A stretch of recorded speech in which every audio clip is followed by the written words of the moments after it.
Hey y'all, welcome back to the Free Black Women's Library YouTube channel. Thank you so much for clicking on this video. Thank you for liking this video. And thank you for subscribing to my channel. Please subscribe to my channel. Welcome back, y'all. My name is Ola. I am an artist, a decorator, library worker, as well as a media junkie. And on this channel, I talk about books, movies, and TV shows that I'm just into, excited about, fascinated by, and so on. And today I'm talking about A Different World, the TV series that was originally aired in 1987 and is currently streaming on Netflix. Season 1, episode 6. The name of this episode is Rudy and the Snow Queen. And this was a really cute one. We didn't have the gender wars and the ridiculousness, the hijinks type of situations. We had something a little heartwarming and wholesome. So we see Denise come into Gilbert Hall and she's got Rudy with her, her little baby sister. Rudy is visiting for the weekend. It turns out that she flew to Hillman by herself and Denise picked her up from the airport. So Denise is so excited that she's there. She missed her so much. As soon as she walks in, the hallway phone rings. This was the day before cell phones. So if you wanted to get in touch with someone, you had to call them on the phones that they were near, right? So Papa Huxtable calls Denise. He wants to make sure that Rudy landed safely. And yeah, she's here. Stevie introduced Rudy to her son, who we don't see, but we know that she has a son because we've seen him in other episodes, and he's about Rudy's age. I thought we would see them interact at some point, but we don't. And then Rudy meets Whitley. Whitley comes down the stairs. She's got an all white tennis outfit on. She's looking very cute, prim and proper as always. And Whitley says, oh, who is this? And Denise introduces her sister as Rudy. And already automatically, Whitley is bothered by the fact that Rudy's name is Rudy. She's like, oh, such a pretty girl. And she doesn't think Rudy's a good name for a girl. She's so judgmental. But she ends up leaving, going back up the stairs, and Rudy says, I like your friend. And Denise is kind of like, okay, whatever. So they go upstairs into the dorm, and we see Denise, Maggie, and Rudy's talking. And in comes Jaleesa. This is a secondary plot. There's always a secondary plot. Jaleesa's complaining. The secondary plot is kind of disturbing. Jaleesa comes in and she's talking about how she heard that her ex-husband was having a meal with her little sister. So she thinks something is going on between them, which is very disturbing. But so she's kind of talking about it, but trying not to talk about it because it's a very adult conversation. She's talking about Lamar and how he seduces women with these fancy, expensive meals. And she thinks that Lamar's trying to get with her little sister. So she's speaking in code, but it's not really, Maggie's not getting it. And Denise is trying not to get it because she says, hey, the kid is here. Let's try to have a different conversation. So they all leave to go to the pit to get food. And while they're at the pit, Jaleesa is still complaining about Lamar and her sister and how he's a Casanova and he's a playboy. And in comes Dwayne, because these are our core 5 characters. You notice because there are core 5 characters, we see all 5 of them at some point in every single episode. This is a really good way to not just world build, but let folks know which character stories are important. No, which characters are important because we see them every episode, right? And they're always involved with the main plot line. And if they're not involved with the main plot line, they're friends with someone who is, they're getting the comment on it, and so on. But anyway, Dwayne comes in and he sees Rudy, and apparently Rudy knows who Dwayne is based on his glasses. Maybe Denise has talked about him back home. I don't, this is her first time visiting. So how does she know that Dwayne wears these flip-up glasses? Dwayne comes over and he starts talking to Rudy, and he starts doing this weird thing that I don't like that adults do where they flirt with kids or where they talk about kids in a grown-up romanticized manner. Like when people look at little boys or little girls and they say, oh, that person, that child's gonna, they're gonna be a knockout when they get older, or hide the boys, or gonna need a bat to keep the boys away or the girls away. I don't like them people do this. And Dwayne does something kind of like this where he talks about Rudy in a type of flirtatious way, and Rudy is like 6 or 7. But anyway, so they all start dancing in this very cringy scene where they start all doing the WAP. They're not even moving to the beat of the music that's playing, which is another thing for those of you who you might know this already, but a lot of times when you see people dancing in a movie or a TV show, the music they're dancing to is not the music that's played for the audience. At least this was the case during that time. Things have probably changed, but they're all dancing to a different song. So then we're back in the dorm and Denise and Rudy are in the bed. The bed is too small. There's not enough room. There's not enough blanket. There's not enough pillow. And Denise says, there's somebody with an extra bed right down the hall. And Maggie says, Whitley? And Jaleesa says, oh gosh, this is not what I want to do right now, because y'all know Jaleesa can't stand Whitley. So I don't know why she's involved. All 3 girls apparently are involved because all 3 girls are in Whitley's dorm room with Rudy, asking if one of them can sleep on the guest bed. Whitley is, she's steaming her face. She says, eeny, meeny, miny, mo, I'll pick meanie. And Rudy says, my name is Rudy. So Rudy's the one who gets to sleep in the extra bed. And Whitley pulls out this cute little nightgown and gives it to Rudy to wear. Why does she have a little girl's nightgown? I don't know. Maybe it's a half slip and they turn it into a nightgown. Either way, Rudy puts it on and we see this different side to Whitley. We see this soft side to Whitley, this nurturing kind of mentor, big sister side in terms of how she's engaging with Rudy.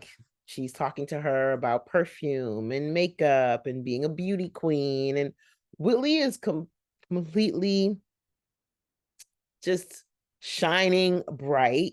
And Rudy is completely enthralled with this woman with this Southern accent, with all these lipsticks, with all these perfumes, with all these crowns. Of course, she's a little girl and Whitley is a beauty queen. So it makes sense. But as a result of that, Rudy becomes a little bit of a different person. She's a child. Children are easily influenced, unfortunately. So this episode was kind of sweet the way they went about it, because Denise is feeling some type of way about the fact that Whitley, of all people, has pretty much stolen her sister. She was looking forward to hanging out with Rudy all weekend, doing fun stuff, going to get ice cream, going to the doll museum. But Rudy just wants to hang out with Whitley the whole time. And because Whitley doesn't like the name Rudy, she says, do you have a middle name? And Rudy says, Lillian. So Whitley starts calling Rudy Lillian. So we see Rudy the next day. Her hair is all done up, nice and neat. And she's got her nightgown on that Whitley gave her. And she's speaking in a Southern accent. And she says that she wants to go to this women's tea. Now, mind you, Denise was supposed to go to the women's tea with Dwayne, but because Rudy came for the weekend, she told Dwayne that she wouldn't be able to go so that they could spend time together. But now Rudy wants to go to this tea because Whitley's going. So Denise is like, okay, if that's what you want to do. So Rudy says, I need to find something new to wear.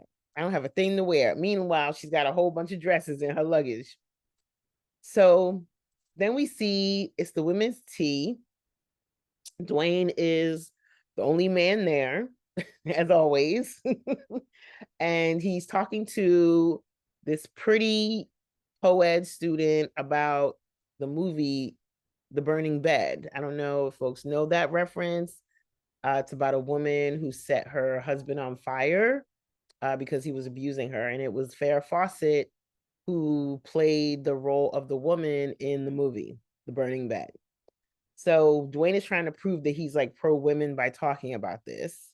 And it's just annoying. Dwayne annoys me. But we see Rudy and Denise come in. Rudy has a whole little dress on. Denise is looking put together as well. And Rudy says, "Oh, this is my first time at a women's tea." So they start doing this fake British accent and talking to each other. Do, do, do, do, do. And they're talking. And then in comes Whitley in her outfit, and she says, "Oh, hello, Lillian." Denise is like, "Lillian?" And Rudy says, "Yeah, she calls me Lillian." "Hello, Lillian. Turn around for me. Let me see how you look."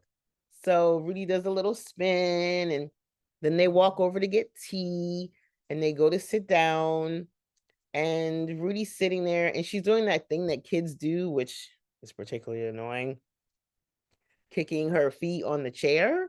So Denise says, "Stop doing that. Stop kicking your feet." And Rudy doesn't stop. She keeps doing it. And Whitley says, "A true sign of a lady is the back of her heels are never scuffed." So Rudy stops with the kicking. And Denise is annoyed because why are you listening to her and not to me? I'm your sister. I'm in charge of you. So Denise's feelings are hurt and she's upset because Rudy is giving all this attention to Whitley, deferring to her and not paying her no mind. So she goes over to the food table. She grabs a bunch of walnut rolls and goes to stand in a corner looking all forlorn and sad. In comes Dwayne and he says, "Oh, what's wrong? Why are you over here?" And she tells him, "Oh, Whitley took my sister. Just one day and already she's become a whole nother person." So then Dwayne says, "Oh, it's okay." And then she's back home in the dorm. She's complaining to Maggie about it, saying, "My parents are going to have to deprogram her. Like she's acting so different. And I wanted to do all this stuff with her. And now she just wants to be with Whitley." So Maggie says, "What can you do? That's how it be sometimes. Maggie's the only child." So both Denise and Jaleesa are having sister problems. And she references Little Women, which is about four sisters and the different problems they have. And then we find out that Jaleesa's on the phone with her sister. And it turns out that the reason why Lamar, her ex, is spending time with her sister is because he's trying to get in touch with Jaleesa. He's trying to holler at her again. And Jaleesa's sister did not have no lobster when she went out with him. She had a tuna salad. So Jaleesa's happy about that. And then she goes down the hall and she talks to Whitley and she says, "Whitley, you're monopolizing all of Rudy's time. And it's really making Denise feel really sad that her sister is choosing you over her." And Whitley says, "Well, that's got nothing to do with me. I can't help it if I'm a better person to be around." Why must people deny the pleasure of my company, as Zora says, right? Whitley is very much that, giving that. So Jaleesa says, "I tried to talk to you about this, but yeah, do whatever you want." So Jaleesa leaves, and in comes Rudy, aka Lillian, with a towel with Whitley's name on it. And she says, "When I go to college, I'm going to have towels that say Lillian." And Whitley says, "Yes, okay." And she says a few more things that make Whitley realize, you can see her wheels turning, that Jaleesa was right. This child is completely captivated by her and thinks she's just like perfect. "You have a beautiful smile," she says. You're so amazing. Like, I just, I want to be like you. I can't wait to come visit you again." And she says, "When you visit Denise," and Rudy's like, "Yeah, her too." So Whitley pulls her to the side and says, "Do you want to hear a story?" So Whitley tells her this story about these two sisters. And it is the way she tells the story, it kind of mirrors or mimics the situation between Rudy and Denise, and Rudy gets it. It's a sad story, right? And Rudy gets what Whitley's saying. So she says, "Oh, do you think Denise is still awake?" And Whitley says, "Yeah, I bet she is." So Rudy leaves. Rudy leaves. She goes back to Denise's room. They talk, they hang out, they make up. And then Whitley comes back in and says, "Oh, you forgot something," and gives her the things she forgot. And then, you know, that's it. And then one thing they did that was really cute is Whitley called Rudy Rudy instead of Lillian, and not in a disparaging way, but in a way of like, "Bye, Rudy," and they do this princess wave that she taught her. She also taught her to put Vaseline on her teeth to help keep her smile, to keep her smile working, whatever. So that was the episode. It was a quick, cute moment. We got that cameo from Rudy Huxtable. So we got those two worlds blending, the Cosby Show and the world of Hillman. And we got to see a different side of Whitley, which was nice. So Rudy and the Snow Queen, season 1, episode 6. Let me know if y'all are watching these videos. Please give it a thumbs up or leave a comment and subscribe to the channel. Thank y'all so much. Bye.